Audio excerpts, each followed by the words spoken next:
예전에 목회 관련된 어떤 책을 보다가 선배 목사가 후배 신학생에게 당부하는 3가지 조언이 마음속에 깊이 감동으로 찾아온 적이 있었습니다. 선배가 후배에게 한 첫 번째 조언은 네가 가고 싶은 곳이 아닌 하나님이 보내주시는 바로 그곳으로 떠나가라라는 것이었습니다. 사람들은 항상 자신이 익숙하고 잘할 수 있는 길을 선택합니다. 또 그 길이 하나님의 길이 예비하신 길이라고 믿고 싶어 합니다. 그런데 그 길이 하나님의 길이 아닐 때는 우리의 삶에 큰 혼란을 겪게 됩니다. 그렇기 때문에 어떤 결정을 하기 전에 가장 중요한 것은 하나님의 음성을 들어야 한다라는 그런 실수와 실패를 많이 경험한 선배로서의 그런 따뜻한 조언이라고 생각합니다. 둘째는 무엇이든지 자신을 위해서 아무것도 가지지 말라라고 말씀을 하셨습니다. 이것은 가난해지던 목회자의 삶을 살아라는 의미가 아니라 하나님의 공급하심을 끝까지 신뢰하고 스스로 무엇인가를 만들려고 애쓰지 말라라는 조언입니다. 왜냐하면 하나님께서는 이러한 시간을 통해서 목회자와 성도들을 온전한 믿음의 사람으로 하나님께서는 우리를 만들어 가시기 때문입니다. 마지막 3번째 당부는 보내신 곳에서 죽도록 충성하라라는 것입니다. 하나님께서 옮기시기 전까지 보내신 곳에서 그 자리가 어떤 자리든 끝까지 충성하라. 여러분들이 이 충성이라는 단어는 사실은 그리스도인들에게는 가장 큰 훈장입니다. 그래서 어떤 분들에게 집사님 정말 집사님은 충성된 사람입니다 라고 말을 듣게 되면 우리 그리스도인으로서는 가장 큰 칭찬이다 이렇게 생각하시면 됩니다. 충성은 뭐라고 했습니까? 나뉘어지지 않는 마음이라 했습니다. 비바람이 치거나 태풍이 몰아오거나 세상의 모든 사람들이 여러분을 향해서 어떤 소리를 치더라도 모함을 하더라도 내가 하나님이 보내주신 그 자리에 변하지 않고 꿋꿋하게 서 있는 그것이 바로 충성인 것입니다. 그런데 충성된 사람의 가장 큰 약점이 하나 있습니다. 그 약점은 뭐냐면 억울함입니다. 억울함. 그들이 가장 중요하게 여기는 것은 돈도 아니고 권력도 아니고 신앙적인 명예이기 때문에 이 억울함이 생기게 되면 믿음 좋고 충성된 이 사람들 자체가 굉장히 그들의 삶의 전체가 흔들리는 그런 어떤 모습을 보일 때가 있습니다. 그런데 가만히 생각하면 이 억울함 자체가 항상 부정적인 결과만을 가져오지는 않습니다. 왜냐하면 신앙적으로 긍정적인 역할을 한다는 것은 우리가 억울하니까 기도하는 거예요. 억울하니까 하나님의 시간을 끝까지 기다리는 거죠. 지금까지 그냥 외로운 가운데서 혼자 떠받들고 기다리고 있었는데 이걸 포기한다는 것은 말이 안 되죠. 어떻게 되나? 하나님이 어떻게 나에게 어떻게 행하시는가 우리가 쳐다보게 되는 거죠. 오히려 또 이런 과정을 통해서 저와 여러분이 우리 자신을 찬찬히 돌아보는 시간을 갖게 되는 겁니다. 그렇게 억울하면 어떻게 보면 저와 여러분이 영적으로 정화되는 그런 시간일 수도 있는 거예요. 그래서 하나님은요, 손해보지를 않아요. 어떤 상황 속에서도 하나님은 유익을 가져가는 거예요. 여러분이 고난 가운데서도 성숙할 수 있다는 것은 고난이란 자체는 마이너스 인생인데 고난을 통해서 하나님을 만나게 되면 그 마이너스 인생이 플러스 인생이 되는 거예요.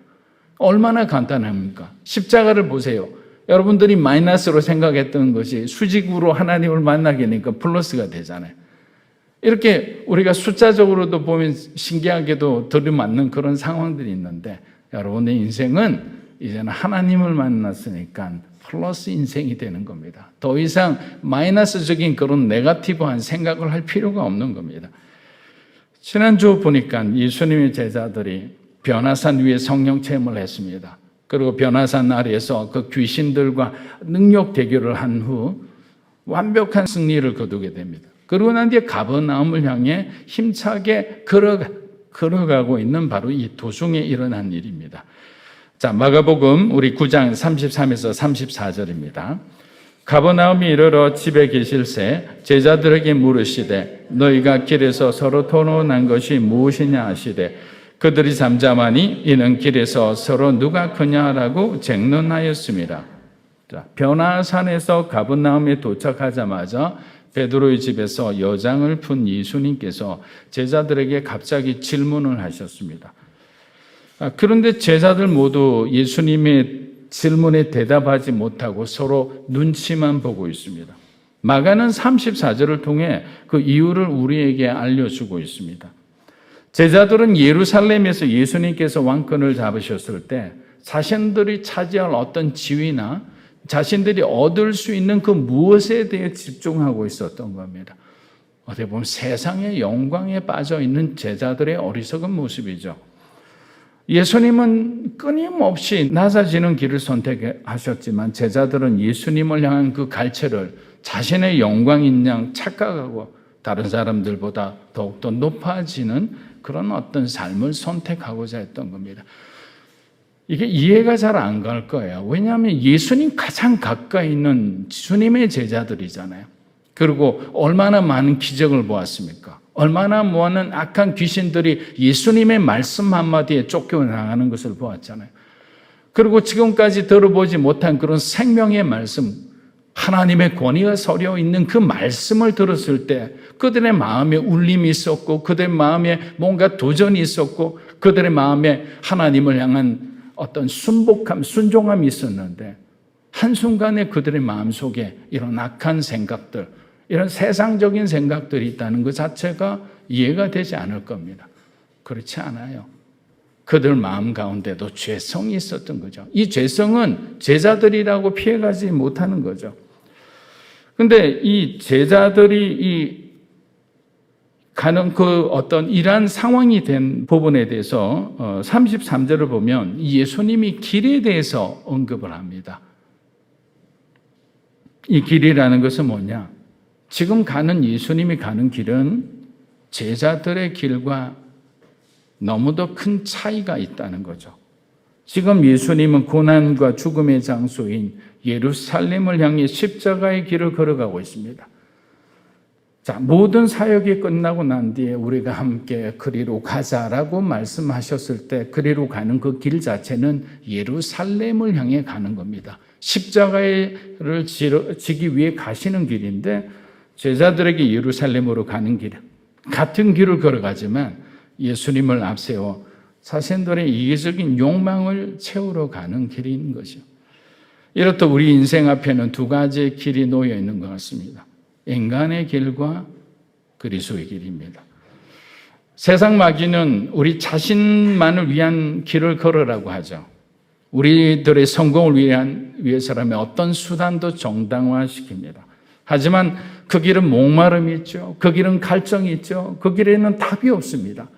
여러분들 뭔가를 채우면 그 다음 또 다른 무엇인가를 얻고자 하는 거죠. 욕망이 만족하는 것을 저는 본 적이 없습니다. 1등 하면요, 그 1등 위에 또 다른 뭔가를 원하게 돼 있는 거예요. 반면에 그리스도인들의 길은 어떤 길입니까? 좁은 길이죠. 협착한 길이죠. 사람들이 많이 찾지 않는 길이죠. 근데 그 길을 걸어가야 된다. 사람들에게는 앞모습도 있지만 뒷모습도 있다는 것을 우리는 기억해야 합니다. 여러분의 뒷모습을 사람들에게 얼마나 많이 보여주셨습니까? 그래서 하나님이 정직하다 할 때 정직한 사람은 앞모습과 뒷모습이 같은 사람을 말하는 거예요. 근데 우리는 우리의 뒷모습은 숨겨놓은 채 우리의 앞모습을 포장하고 좋게 보이려고 노력하는 거예요. 세상의 야망은 숨겨놓고 예수님 앞에 순종하는 모습으로 열정적인 사람으로 보이기를 원하는 거예요. 그러나 하나님은 우리의 뒷모습도 알고 계시는 거예요. 그럼 우리의 그런 냄새나는 뒷모습을 하나님께서는 싫어하시느냐? 그렇지 않죠. 그 뒷모습을 앞모습과 똑같이 만들기 위해서 우리에게 때로는 고난을 주시죠. 때로는 고통의 현장으로 몰아가시기도 하죠. 그래서 고난과 고통이라는 시간을 통해서 결국에 우리의 숨겨진, 감춰진 그 모습들이 깨끗이 거룩하게 정화되고 정결하고 성결하게 되는 거예요. 제자들의 삶은 그런 어떤 욕심에 노출되는 삶을 살았지만 하나님께서는 그들을 주님이 쓰시기에 합당한 거룩한 위대한 사도로서 한 단계 한 단계 그들을 만들어 가신 것입니다. 그런데 한 가지 이해가 되지 않는 것들이 좀 있습니다. 여러분, 그토록 헌신적인 어떤 그 제자들 마음 가운데 아무리 인간의 죄성으로 말할 수 있지만 왜 그들에게 경쟁심이 생기고 시기심이 생기고 그들의 마음 가운데 질투가 일어났을까요? 근데 복음서를 저는 볼 때마다 한 가지 이해가 되지 않는 것도 있었는데 왜 예수님은 베드로와 요한과 야고보만을 데리고 가셨을까 하였습니다. 여러분 그런 생각을 해보신 분 없습니까? 뭔가 보면 우리가 보기에는 차별처럼 보이지 않나요? 편애처럼 보이지 않나요? 중요한 사건 때마다 꼭 보면 예수님은 베드로와 요한과 야고보라는 이름을 동반해서 데리고 다닙니다. 서로에 대한 이런 어떤 긴장감이 높아진 것은 어떻게 보면 예수님의 편애일 수도 있죠. 왜냐하면 실제 일부 신학자들은 예수님께서 이 세 명의 제자들을 데리고 다니시는 데에 대해서 나머지 제자들의 어떤 불만이 점점 커졌을 것이라고 그렇게 해석을 하고 있습니다. 예수님께는 감히 자신들이 갖고 있는 그런 어떤 불순한 마음을 표현하지 못하기 때문에 서로를 향한 보이지 않는 어떤 경쟁 의식이 그렇게 과열되게 나타났을 것이라고 말하는 거죠. 아무리 먼저 부름받은 고참이라도 내가 베드로보다 훨씬 더 효율적으로 편안하게 주님을 모실 수 있는데 왜 주님은 저 성질 급한 베드로만 데리고 다니실까라고 마태도 나다니엘도 가룟 유다도 그렇게 생각했을 수 있는 거예요. 그렇다면 예수님께서는 제자들의 갖고 있는 이런 시기와 질투의 마음을 몰랐을까요? 알고 계셨죠. 그러나 예수님께서는 그들에게 분명히 하나를 가르쳐주고 싶은 것들이 있었죠. 그게 뭐냐면 하나님의 주권적인 선택에 대해서 너희들이 왈가왈부할 수 없다는 거예요. 여러분 토기장이 비유를 잘 알듯이 토기장이가 자기 마음대로 꽃병을 만들든 물병을 만들든 거기에 대해서 그것을 부당하다고 생각하는 사람이 누가 있겠습니까? 모든 재료와 기술이 토기장인 것인데 하나님도 마찬가지죠. 하나님의 선택은 인간의 기준에 볼 때는 편하고 부당하다고 느껴질 수 있지만 하나님 자체가 기준이시기 때문에 부당한 것이 아닌 거예요. 그 선택에는 우리가 모르는 하나님의 올바름이 있는 거예요. 하나님의 완벽한 계획이 있는 거예요. 근데 그 주권적인 선택에 대해서 우리가 이해를 하지 못하면 우리의 마음이 서운해지는 거예요. 왜 하나님 저 사람만 사용하느냐고. 근데 여러분 하나님의 전지와 전능의 관점에서 한번 바라보세요. 하나님께서는 베드로가 초대교회의 리더가 되어서 당시에 정말 교회가 복음을 전하는데 정말 큰 역할을 할 것이라는 것은 하나님의 전지와 전능 안에서 이미 다 알고 계셨죠. 로마로부터 큰 핍박을 받는 가운데서도 흔들리지 않게 기둥 같은 역할을 해줄 그 베드로를 주님은 이미 알고 계셨던 거죠. 요한을 통해서 하나님은 요한복음서와 요한 1, 2, 3서와 요한계시록을 통해서 소위 지금으로 말하면 문서 선교를 한 거죠. 많은 사람들에게. 이단으로 인해서 교회가 흔들릴 때 요한복음은 하나님의 아들 예수라는 부분에 대해 정확한 그들에게 영적인 가이드라인을 제시해 준 거죠. 그러니까 교회가 흔들리지 않는 거죠. 말씀을 읽을 때 믿음이 생기는 거죠. 우리가 믿는 이분은 부활하신 하나님의 아들이다. 왜냐하면 당시에는 부활을 부정하는 그런 어떤 그노시스, 이런 영지주의자들이 너무나 많았기 때문에. 근데 우리는 뒤의 일을 잘 모르잖아요. 그러니까 앞만 보고 그냥 서로가 그냥 도토리 키재기처럼 아웅다웅하면서 싸워 나가는 거죠. 그런데 여러분, 하나님의 어떤 우리에게 주신 달란트는 차별이 아닙니다. 제가 새벽기도 때 한번 말씀을 드렸는데 차별이 아니라 차이인 거죠. 하나님은 차이를 두셨어요. 환경의 차이도 두시고요. 어떤 기운과 기후의 차이도 주셨고요. 여러분의 생김새의 차이도 주셨어요. 차이는 차별이 아니에요. 하나님의 오히려 역동적인 다양성이 표현된 것이잖아요. 근데 우리는 그 차이를 차별로 느끼고 열등감으로 느끼고 불평, 불만의 어떤 요인으로 가져가는 거예요. 그렇지 않아요. 모든 사람이 대표가 되고 모든 사람이 어떤 드라마의 주인공이 되기를 원하면 영화를 어떻게 찍습니까? 드라마를 어떻게 만듭니까? 회사는 어떻게 운영합니까? 모든 사람이 메가처치의 어떤 대형 교회의 담임 목사가 되기를 원한다면 시골에 있는 성도들은 누가 그들을 목양하게 됩니까? 하나님은 차이를 두고 하나님은 그 사람에게 맞는 적합한 달란트와 사명을 주셔서 그곳에서 충성하게 하는 거죠. 그리고 그곳에서 충성된 그 평가는 상대 평가가 아니에요. 하나님은 절대 평가인 거죠. 여러분 절대 평가가 무슨 의미인지 아시잖아요. 어느 곳에 있든지 90점만 넘으면 하나님 앞에는 다 A의 상급을 받는 거예요. 이 사람 저 사람 비교해서 너 저 사람은 100만 명이나 되는 사람에게 복음을 전했는데 너는 겨우 3명밖에 안 됐느냐. 이렇게 되면 상대평가가 되면 누가 그런 어떤 사명을 기쁘게 감당하려 할까요? 아무도 하지 않죠. 가장 눈에 띄는 가장 좋은 일 그런 곳에 다 몰리지 않겠어요? 그렇지 않습니다. 하나님은 각자에게 하나님의 전지하심과 그분의 주권 안에서 저와 여러분이 있을 곳을 허락하셨고 그곳에서 우리는 순종하고 주님의 시간까지 끝까지 충성하는 것이 바로 그리스도인들이 가야 할 그런 믿음의 길이라는 겁니다. 그런 믿음의 길을 걸어가는 저와 여러분이 되시기를 주의 이름으로 축복합니다. 빌립보서 2장 6절에서 8절 한번 읽어보겠습니다. 그는 근본 하나님의 본체시나 하나님과 동등됨을 취할 것으로 오히려 자기를 비워 종의 형체를 가지사 사람들과 같이 되셨고 사람의 모양으로 나타나사 자기를 낮추시고 죽기까지 복종하셨으니 곧 십자가에 죽으십니다.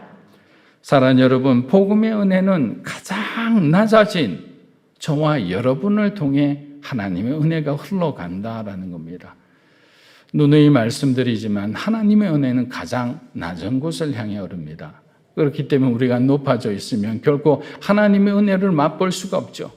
우리가 저 위에 있는데 가장 밑에 흐르는 그 은혜의 강물을 맛보기 위해서는 우리가 낮아질 수밖에 없잖아요. 내려가야 은혜를 경험하는데 내려가지 않고 계속적으로 높은 곳에서 뻣뻣하게 그 은혜가 와라, 은혜가 와라. 은혜가 오기는 뭘 옵니까? 찾아가야죠. 하나님 앞에 엎드리고 간구해야죠.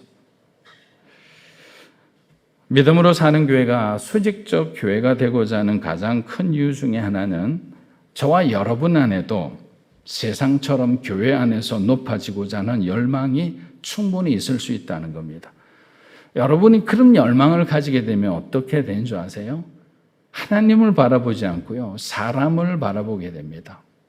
만약에 장로 투표를 한다, 권사 투표를 한다면 여러분 사람한테 가서 한 표 달라고 하지 않겠어요? 세상하고 똑같이 되는 거예요. 담임 목사한테 잘 보이려고 하지 않겠어요? 그렇지 않아요. 성도들이 담임 목사를 만드는 거예요. 여러분들이 목회자를 위해 기도하고 목회자의 어떤 잘못된 길에 대해서 권면의 말씀을 할 때 우리는 올바르고 건강한 교회로 가는 건데 우리가 어떤 목적을 가지게 되면 자유하지 못해요. 어떤 욕심을 가지게 되면 그 욕심에 붙들리게 되는 거예요. 그러나 하나님을, 사람을 보지 않고 하나님을 먼저 바라보게 되면 여러분의 형제자매는 경쟁 상대가 아니라 하나님께서 보내주신 소중한 동역자임을 알게 되는 거예요. 우리 좌우에 있는 분에게 당신은 나의 소중한 동역자입니다. 인사 한번 하겠습니다. 당신은 나의 소중한 동역자입니다. 별로 아닌 것 같은데. 자, 여러분의 소중한 동역자입니다.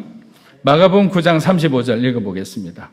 예수께서 앉으사 12 제자를 불러서 이르시되 누구든지 첫째가 되고자 하면 무사람의 끝이 되며 무사람을 섬기는 자가 되어야 하리라 하시고, 지금 예수님께서 하시는 말씀은 세상 사람들이 말하는 넘버원과는 너무도 거리가 먼, 쉽게 잘 이해가 되지 않는 말들입니다.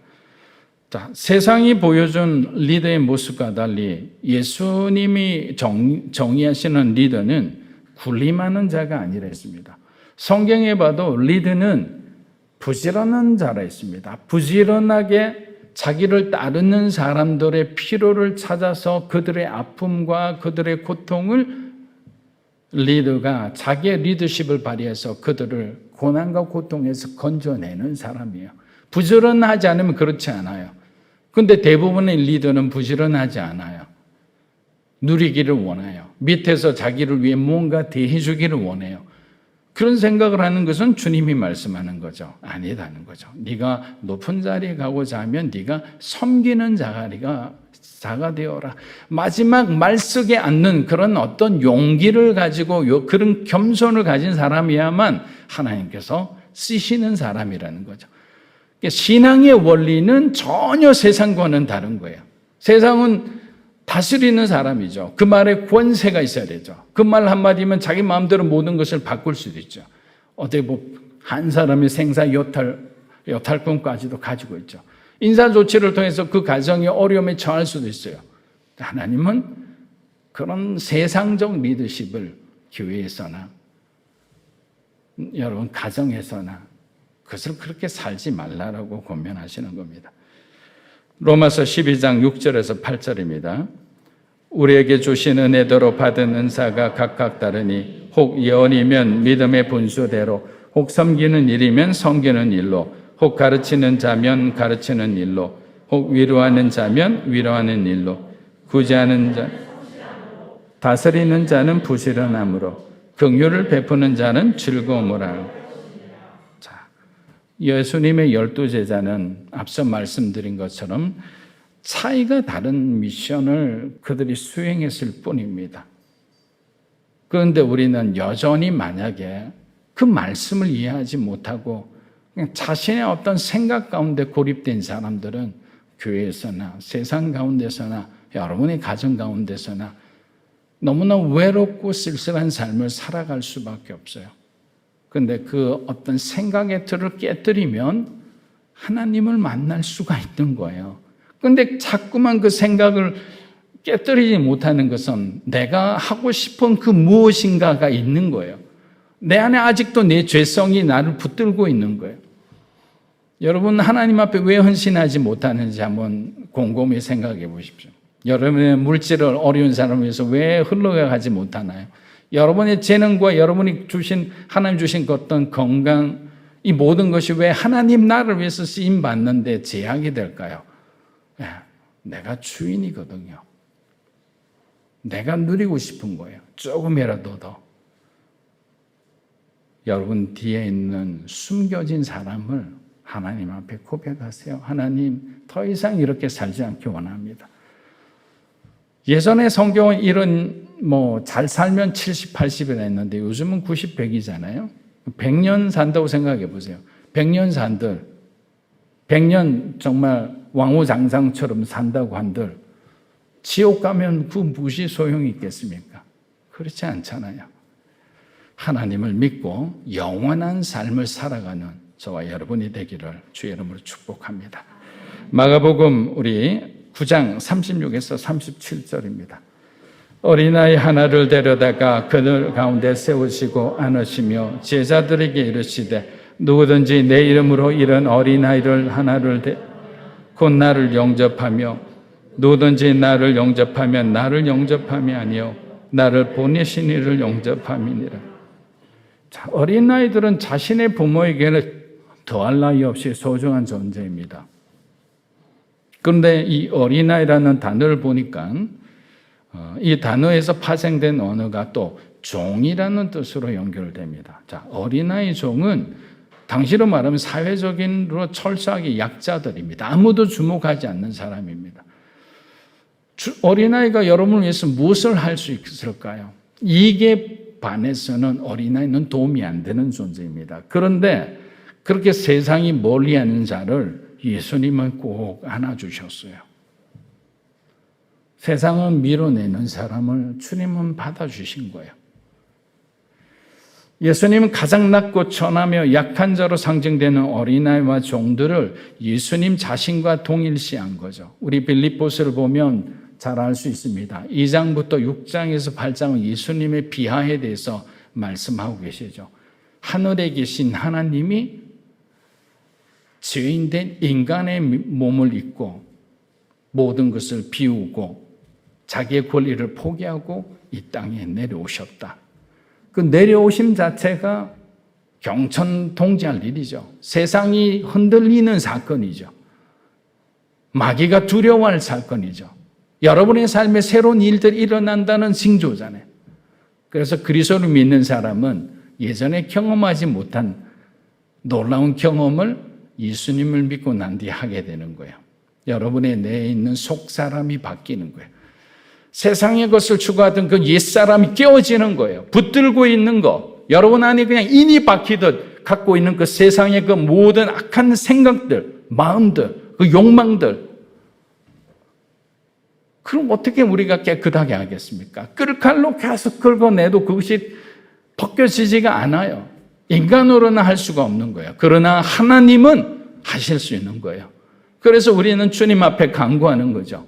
하나님, 주님의 보혈로 우리를 거룩하게 해주십시오.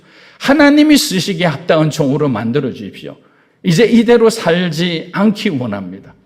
욕망 따라 살지 않기 원합니다. 근데 그것을 결단하는 데까지가 어려운 거예요. 그러나 여러분들이 하나님 앞에 결단하면 여러분의 결단을 성령 하나님이 붙들어 주시리라 믿습니다. 붙들고 가는 거예요. 그리고 변화와 성숙을 경험할 때 우리는 다른 사람이 되어 있는 거죠. 세상이 두려워하는 사람입니다. 세상이 감당하지 못할 사람입니다. 그리고 세상을 변화시키는 사람이죠. 이전엔 세상의 기류 가운데 막 그냥 휩쓸려 가는 사람이었어요. 아무런 역할도 하지 못했어요. 조그만 빛조차도 작은 어떤 소금의 짠맛도 못 내던 사람들이 변하기 시작하는 거죠. 다르게 보기 시작하는 겁니다. 자신의 생각과 일정표가 다 주님의 것으로 가득 차는 거죠. 이런 사람이 성령 충만한 사람이지 않을까요? 저는 여러분의 기업이나 사업처가 하나님의 기업이 되기를 주의 이름으로 축복합니다. 하나님께서 우리 보통 이게 창세기에 나오면 30배, 60배, 100배라는 축복의 말이 나오죠. 이거는 문학적인 표현이에요. 문학적인 표현. 실질적으로 그렇게 주신다는 말씀이 아니에요. 그런데 이 문학적인 표현 안에 어떤 의미가 있느냐? 하나님께서 30배, 60배라는 것은 하나님께서 그 사건 속에 그 사업 가운데 들어가시겠다는 의미예요. 100배로 만족할 수 있을까요? 하나님께서 원하시는 만큼 그 사람에게 필요한 만큼 복을 주시는 거예요. 여러분의 삶에 살아계신 하나님이 여러분의 삶의 주인이 되시기를 축복합니다. 무늬만 그리스도인이 성도들이 모이고 움직이는 교회는 온갖 소리들이 난무합니다. 교회에서 1등이 되지 못하고 교회에서 주목받지 못하고 교회에서 장로와 권사 시켜주지 않으니까 교회와 하나님 나라를 어지럽게 힘들고 어렵게 만드는 거예요. 이런 사람들이 버티컬 교회가 아니라 사람 보고 살아가는 사람들이에요. 세상 보고 세상의 길을 가는 사람들입니다. 마가복음 9장 38에서 40절 우리 마지막 절 보겠습니다. 요한이 예수께 여짜오되 선생님 우리를 따르지 않는 어떤 자가 주의 이름으로 귀신을 내쫓는 것을 우리가 보고 우리를 따르지 아니함으로 금하였나이다. 예수께서 이르시되 금하지 말라. 내 이름을 의탁하여 즉시로 나를 비방할 자가 없느니라. 우리를 반대하지 않는 자는 우리를 위하는 자니라. 자, 이 말씀이 그냥 어떻게 보면 잘 이해가 되지 않을 수도 있어요. 근데 요한은 지금 어떤 얘기를 하고 있느냐면요. 예수 공동체를 배타적인 공동체로 규정하고 싶어 했습니다. 자, 물론 복음은 배타적인 거죠. 왜냐하면 진리는 유일한 거죠. 타협할 수 없는 겁니다. 그러나 예수님의 생각과 요한의 생각이 다른 것은 뭐냐면 예수님은 복음은 그렇게 해야 되지만 사람들에 대해서는 선을 나누어 그렇게 하지 말라라고 하신 거예요. 왜냐하면 12제자 자신들도 어떻게 됩니까? 주님의 선택을 받기 전에는 그들도 은혜의 선 밖에 거하는 사람이었잖아요. 그래 놓고 자신들이 은혜 안에 들어오니까 사람들에게 담을 세워놓고 자기들의 기득권을 주장하는 거죠. 예수님 저 사람들은 우리에게 인정받지 않은 사람입니다. 우리가 허락하지 않았는데 자기들 마음대로 복음을 전하고 다닙니다. 마치 교단 정치하는 것 같아요. 우리 교단에 속하지 않았으니까 저 사람에게 목사 안수를 줄 수 없습니다. 자, 목사 안수를 주기 위해서 사실 교단을 만든 거잖아요. 근데 성경에는 안수받은 목사만이 복음을 전해라는 글은 찾아봐도 찾아볼 수가 없어요. 그렇지 않습니다. 사도행전을 한번 읽어보세요. 초대교회가 세워지고 선교사를 파송하면서 사도 바울은 바나바와 바울과 함께 전도여행을 떠납니다. 그런데 전도여행을 떠나면서 가장 그들이 놀란 것은 뭐냐면 가는 곳곳마다 디아스포라 된 하나님의 사람들이 무명의 그리스도인들이 함께 모여 기도하고 찬송하며 교회를 세워 있었다는 거예요. 요한의 말대로 하면 모든 것을 예루살렘 교회가 관장했다면 복음이 어떻게 전파될 수 있을까요? 인간의 제도 안에 하나님을 이렇게 제한하면 안 되는 거예요. 복음은 모든 어떤 경계가 없이 누구에게나 전달될 수 있는 거예요. 사랑하는 여러분, 우리 교회, 우리 가정, 우리 사회, 이 우리의 틀 속에 갇히는 순간 믿음으로 사는 교회는 지극히 이기적인 로컬 처치 그 이상도 그 이하도 안 된다고 생각합니다. 그러나 마음을 열고 우리가 아직 믿음이 없는 사람들을 통해 다른 교회들과 협력하며 나아갈 때 하나님의 교회는 더욱더 단단해지고 건강해지며 하나님이 허락하시는 부흥과 성장을 경험하게 되리라 믿습니다. 저는 매일 새벽마다 기도해요. 우리 성도들에게 하나님 간증이 있게 해달라고. 하나님을 만난 간증이 있게 해달라고. 우리 중년과 장년들은 평신도 성경 교사가 되었으면 좋겠어요. 정말 탁월한 중보 기도자가 되었으면 합니다. 또 누구보다도 정말 두려움 없이 나아가는 전도자의 삶을 살기를 위해 기도하는 거예요. 목회자가 아니라 성도가 우선시해서 나아간다고 생각해 보세요. 그 교회가 가만히 있는 정체된 교회가 될 수 없잖아요. 여기 있는 우리 청년들을 하나님 많이 보내주셨잖아요. 축복받은 교회예요. 은혜로운 교회예요. 이 청년들이 세상 가운데 가서 하나님이 쓰시는 그런 탁월한 리더십들이 된다고 생각해 보세요. 이것들이 처음에는 자라서 나중에는 세상 가운데 중요한 결정을 할 수 있는 그런 디시전 메이커가 됐을 때 그들이 하나님께 기도하고 결정했다면 그 결정으로 인해서 얼마나 많은 부분이 건강하게 되겠어요? 빛이 되겠습니까? 그런데 바닥에 다 깔려 있어서는 안 되는 거예요. 여러분 청년들을 위해서 기도해 주시기 바랍니다. 기도하며 나아가겠습니다.